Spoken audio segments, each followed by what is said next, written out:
This is Tax Pro Nation, the home of independent tax professionals. Find community, maximize your earnings, and live life on your own terms. I'm your host, Jeff Dolan, Vice President of Pronto Tax School. And I'm your co-host, Andy Fry, founder and CEO of Pronto Tax School. As a tax professional, you take pride in giving the best service you can to every client you serve. Too often, your good work goes unnoticed. Too often, your story goes untold. No more. Unnoticed and Untold ends now. Welcome to Season 2, the Season of Story, where it's all about recognizing and appreciating you, the hardworking tax professionals that inhabit the mysterious land known as Tax Pro Nation. In this episode, we're going to hear from Misty Dragon. Yes, you heard that right. Misty Dragon. Coolest name ever. Definitely stay tuned to hear how she got that name. But she is our Unbreakable Award winner from the 2020 My Tax Career Story Contest. And she overcame her husband's medical bills and job changes to move across the country, living out of a hotel to build her tax business. And we cannot wait for you to hear this conversation. It was a lot of fun. Stay tuned and let's jump in.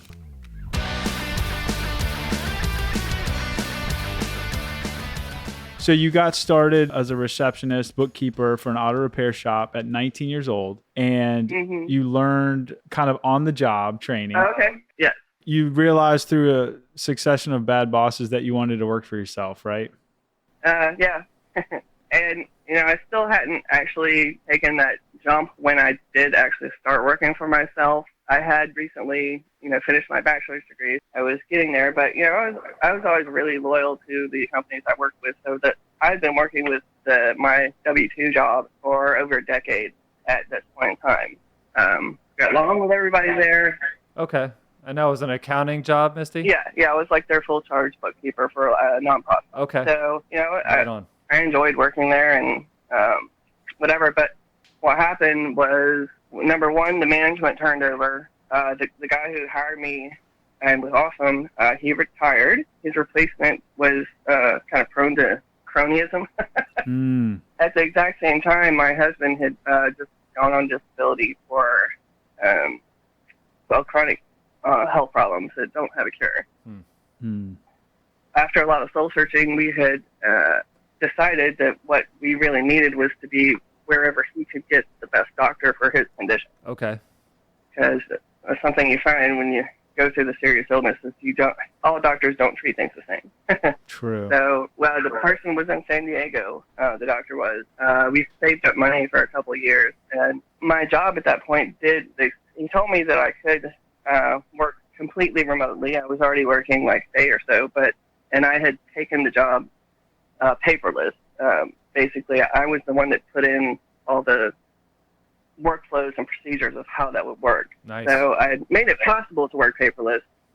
And so they let me work completely paperless, but the condition was that when I actually moved to California, I had to be a 1099 for some reason. I wasn't really happy about that, as you can imagine. Yeah, between all the insurance things and things like that, you mean? Yeah, insurance benefits. You lose a lot when if they don't do something to make up for the loss of benefits. But correct. I was like, okay, and I hadn't thought about it a while. And, that is when I just kind of took it and ran with it. I was like, well, I'm already going to be in this position. I'm not going to go look for a W-2 job over there. I'm just going to, take the marketing I learned, the business skills, and strike out on my own. So I took the certified bookkeeper class, mainly concentrating on bookkeeping when I started out. And just started getting clients basically. And I've been going like that for about 8 years now. So. And how did you get your first couple of clients as a self-employed bookkeeper? I think the first one was actually Craigslist. Nice. I don't even advertise there anymore, but yeah, Craigslist, and I put up a website, and that's been a lot of it. I mean, I have a Facebook and everything like that, but put up a website, and I actually did have training, and I've actually made websites myself, so I know about search engine optimization. Nice. That's great. I haven't really had to actively market at all, honestly. Like, I've made a number of clients just from people I know, or people I know referring people, and after a while, it's just kind of snowballed, and I would say almost all my new business, well, no, probably about 60% is referrals from current clients. You got your business degree, and then did you get married shortly after college? Yeah, it was right around then. Mm-hmm. And then your husband fell ill and you moved to San Diego? Mm-hmm. And so when you arrived in San Diego, you were basically having to find a job, but instead of doing that, you just put out your website and started getting clients? Right.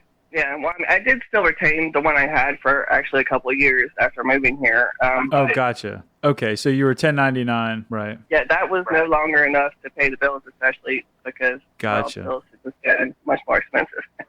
Yeah, I noticed that. California. I noticed how that works. Um,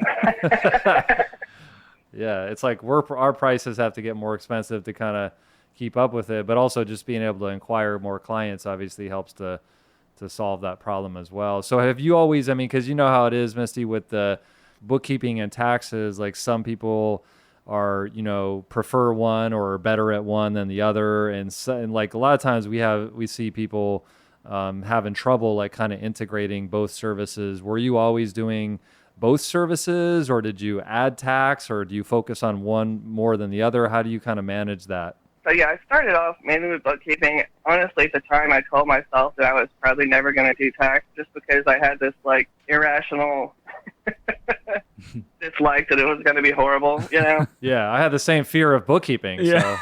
So. Well, what changed my mind actually was when I started like really working with a lot of different companies as my own boss, because I started realizing that I really liked seeing like the different systems of how people's finances are set up. Interesting. Right, and like kind of how they run their business through that. And I really enjoy like helping people like fix their problems, whatever their pain points are in their accounting process, or even if they didn't know that things could be better, finding ways to make it where it takes even less time and is more accurate and is a better audit trail. So once I kind of was thinking that, then I started thinking, okay, well, I'm already preparing these books, so that a tax return can happen. Let me just go ahead and try this out.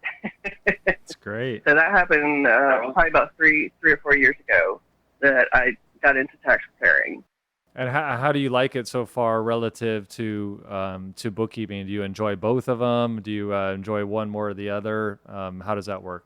Well, I definitely enjoy both of them. I'd say as far as enjoying a challenge, that obviously there's more area and opportunity to be challenged with the tax, just because, Yeah, I mean, there's infinite, but I think every time I've, worked on different bookkeeping or accounting projects, I mean, there's a lot of things that you see from that side, that can really help companies. And you mentioned like being able to look at their pain points or help with their processes and stuff. For people that maybe a lot of us tax pros, we don't necessarily work with all of our clients in that way. Like, what are some of the common pain points or specific problems that you would, fix in a company? Well, I would say the number one problem is having their expenses like well documented, where they could easily pull up the bill, like say if they're being audited or whatever. Yes, Receipts. Paper trail. So yeah. I mean, I'd say especially for like, smaller companies, but even for, one of my clients has got several international subsidiaries and, people all over the world working, and even they they're still using the same system for the receipts because it works, and it's really handy, especially when you've got a lot of people all over the place. That is, I would say almost always, sometimes it's payroll, things like T-sheets and that kind of thing, like people especially like people in general contracting or that have field workers that they need to track their hours. There's really great solutions for that. And if somebody's not using those solutions, then that alone could just be a huge hassle for them. So, Yeah, it's funny. I was just having a conversation with Andy prior to this call, and I was telling him that from a business owner standpoint, I would almost want to have bookkeeping and taxes in the same business, so I could guarantee that my tax clients all had their books clear and done properly. Right. Well, yeah. Well, and that's something that I, definitely was thinking about when I did it. And I even offer my clients, if they don't want to pay for the tax return all at once, I can just roll the price into their like flat monthly fee. So Yeah, that's a great idea.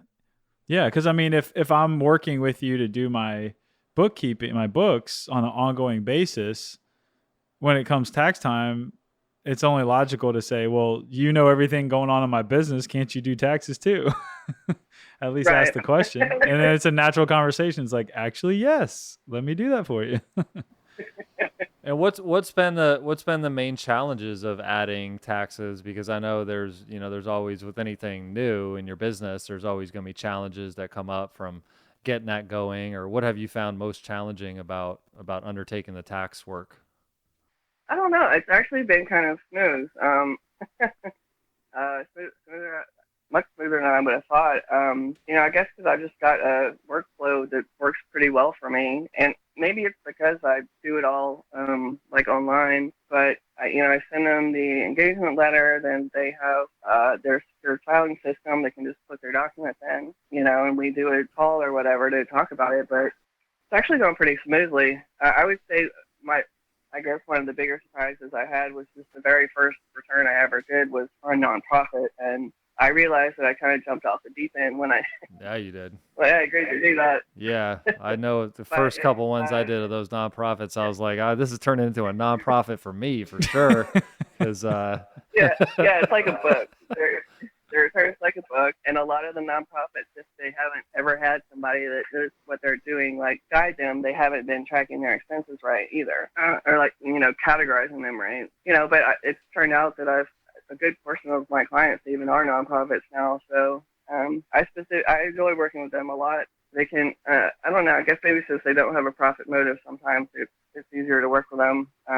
A lot of times they get people in there who don't know what they're doing either, and they need guidance, but they're generally really good clients, and I enjoy working with them. nice. Yeah, it seems like nonprofits, once you get the hang of it, could be definitely a good niche to work in. And so it sounds like you put a lot of your kind of management training and team leading skills and training to work in a way, kind of leading your clients, would you say, to some degree? Or what is your like team aspect? How do you use that part of your training and that part of your personality in your current work? Well, as far as that goes, I do actually have a staff now, so Nice.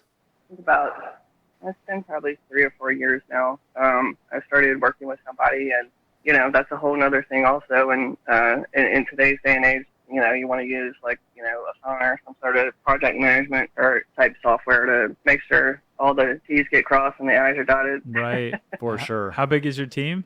We've got about six at the time right now. Wow. And how many of those are bookkeepers versus tax people? I think about half is bookkeeper only, and the other half does both. Oh, nice. Great. So you're learning how to delegate, grow by delegating work and being a manager?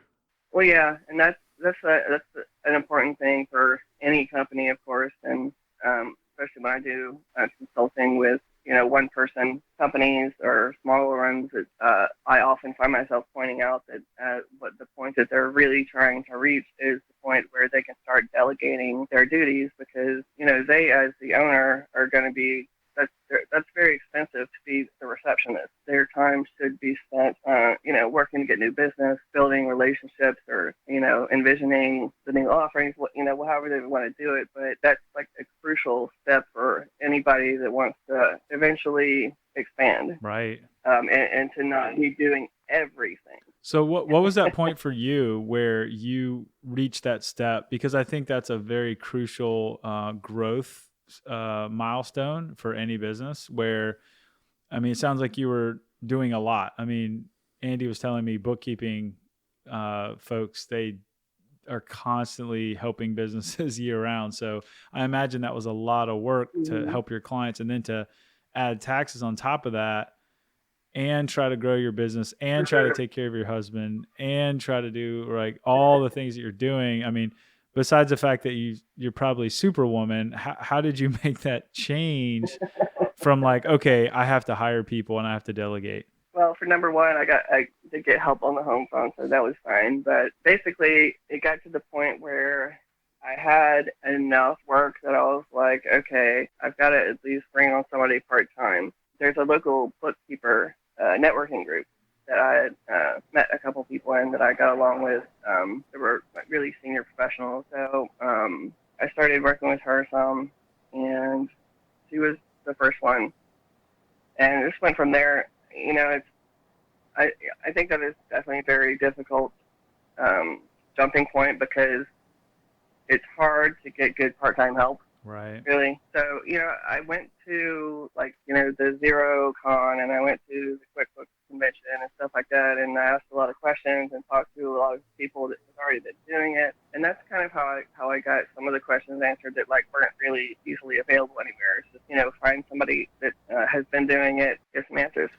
pay them if you need to. Did you go with, like, a subcontractor or a contractor first, like a part-time person, or did you go full employee first as your first hire? My first hire was contractor. Shortly after that, though, I changed to employee. Employee is not such a hurdle for me since I'm used to doing like the entire HR thing. So that wasn't as scary because you help clients do it. Well, that's right. And I mean, I was the sole HR for that nonprofit for like over 10 years, and I implemented like the cafeteria plan, and I paid their 401k and all that stuff. So a lot of the parts of HR, and it is daunting, and there's a reason it's its own field, right? Because all the rules are constantly changing, and you can get in real trouble if you don't do things right. Right. Or it can cost a lot. Or both. So it's certainly not something I would, like, if somebody knew nothing about it, that I would say, hey, you should just go and be your own HR. But you can get if you want to do it, or you can just hire somebody to like help you while you're in the beginning stages, or you know, you can like hire a temp even if you want. You know, there's options. So what would you recommend for people that are at that point where they're overwhelmed with work, they've got too many tax returns, they know they need to hire somebody, but they might not have the bandwidth? Do they look for a bookkeeper / HR person, or do they look for just an HR, or like what are your recommended paths for them? Jeff's right in the sense, Misty, that we actually hear that from a lot of our best members, the people that are they're very good at what they've done, right? So they've gotten to that point where they're kind of too busy, right? But they're not being able to effectively hire people, or hiring people and losing people. What kind of advice would you give somebody at that stage of their career where they can kind of start taking some of that weight off their shoulders, but do it in a way that, you know, is going to work out? Well, I mean, there's a few things they can do. One of them, and the easiest thing, but it's not going to be the one that makes you the least money, is to find some other accounting firms that you can get a referral relationship with, and just get them to pay you for the lead, basically. Right. So that's one, and I have actually done that too a couple times when it was either somebody I didn't have the bandwidth for, like you say. So the other kind of depends maybe on where you live and other criteria. Like if you're in California, for example, with the new laws, you can't really have a subcontractor do your like the work of your business anymore. Can you explain that? As I understand it. Can you explain that a little better? Yeah, well, the laws that started in January really strict. Basically, okay, so I offer bookkeeping as what my business, bookkeeping and tax return, right, is what my business does. Mm-hmm. So I can hire, say, an administrative assistant as a contractor, because what they do for me is not going to include doing bookkeeping for my client, right, or doing their tax return. I could hire someone to come work on the plumbing. I could hire an IT person to come work on my computers, right? But none of them are actually doing the things that I offer to my clients and get paid for as a service. Oh. So that is that's the distinction. And, you know, I'm positive that there are still people doing it anyway. I don't know, like, how strict they're going to be on compliance, or, you know, it's been very unpopular. They may well just overturn it. So you're saying this is specific to California, where this is the AB5 law, but it's always interesting when you talk about hiring HR, right? Because even just this conversation we're going into right now, for the average tax pro or accountant that's already feels like they're overly busy, this is when they just tune out and then it's like, okay, let me just like not Right. do it, right? So That's right. yeah, so I, So I would say, like, if they really just kind of want to, I would say maybe try and hand it off. There are companies, and they're not all overseas companies, that have, they basically just have staff that they hire out to do bookkeeping. And some of them, I'm sure, are better than others. I've used one myself that I've been pretty happy with. So there's that. That's probably the easiest way, because that way the staff is actually that other company's employee. You're basically just having them do some of your work. So I've had a lot of ups and downs with managing a team and just realizing kind of, wow, I never really got proper training on management and making a lot of mistakes, everything from hurting people's feelings to the whole gamut, right? But like, I think you may, and those are things that just you go through, right? And you don't know what you're doing. There's going to be things that happen or consequences. But also the point that you made about really treating people the right way and actually caring about team members is something that, today I feel privileged that we have a great team. And I think the reason why that is, it comes from a lot of just setting a culture of that, people are going to be treated well. They're going to be treated with respect. You're going to have some kind of a personal development and professional development of people where they're able to actually proceed. And so I know for us, when we're looking at somebody that's like trying to be anxious about hiring, right, there's a lot of like, what can I get out of this team member, right? Like, am I going to get enough out of this person to like pay for their salary? But there's another side of that, right? It's like, how am I going to develop this person? How am I going to add to their life? And, when teammates feel that you have that, that attitude towards them, I feel like the performance just is a lot better. Well, yeah, that's definitely true. And another key thing, really, and something I've seen businesses mistake all the time is when somebody does something wrong or does something that they either need to be reprimanded for or they're just not doing the work right. Invest in them, fix the problem. Don't just send them out the door. If you invest in the relationship with them, they'll be more likely to invest themselves in the one with you. So that's a big one. Make sure they have the training they need. Help them fix problems. Make sure they know that you have an open door, that if they have a problem, that they can come to you and not feel weird or insecure about it. There's a story that my dad, who's he was a military pilot in the Marines. He had a good story where a Marine accidentally ejected from a jet and crashed it in the ocean. It was a multi-million-dollar jet. And that's an awkward meeting. Yeah, they were on a carrier and they lost the jet. And the commander was having a conversation, and it went something along the lines of, aren't you going to chew that Marine out and get rid of him as soon as possible? And he's like, no, I just invested a couple $1 million into making sure that never happens again. And it's a really good view of it, because that really is how it is. Yeah, that's definitely more severe than messing up a tax return. I mean, that's yeah, absolutely.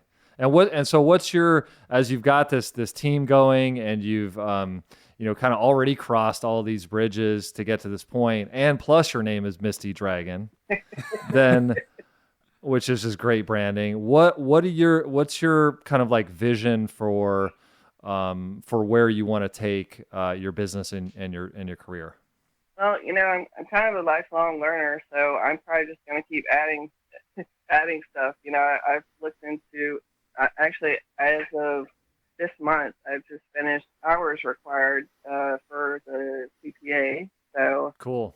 I'm going to be oh wow, yeah, getting into that here shortly. And I've been eyeing retirement because that's a big thing, and it's I kind of just for my own personal knowledge, I want to know, but I also when I'm talking with my clients, and I really want to be able to offer them like a robust, like from start to finish, I can help consult you on your business. So I've been kind of looking at retirement and just being able to consult and things like that. Representation, I've just started learning like tax resolution.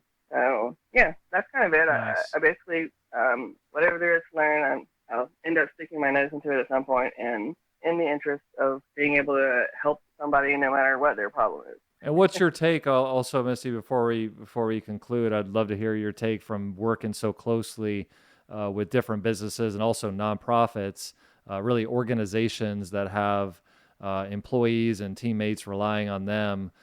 Obviously this whole crisis that we've been going through has been a ton of job losses, right? A ton of businesses that are trying to figure out how to kind of make it through this storm. Like what's your viewpoint on the overall small business climate, or just overall how we can kind of get through this tough time we're in right now?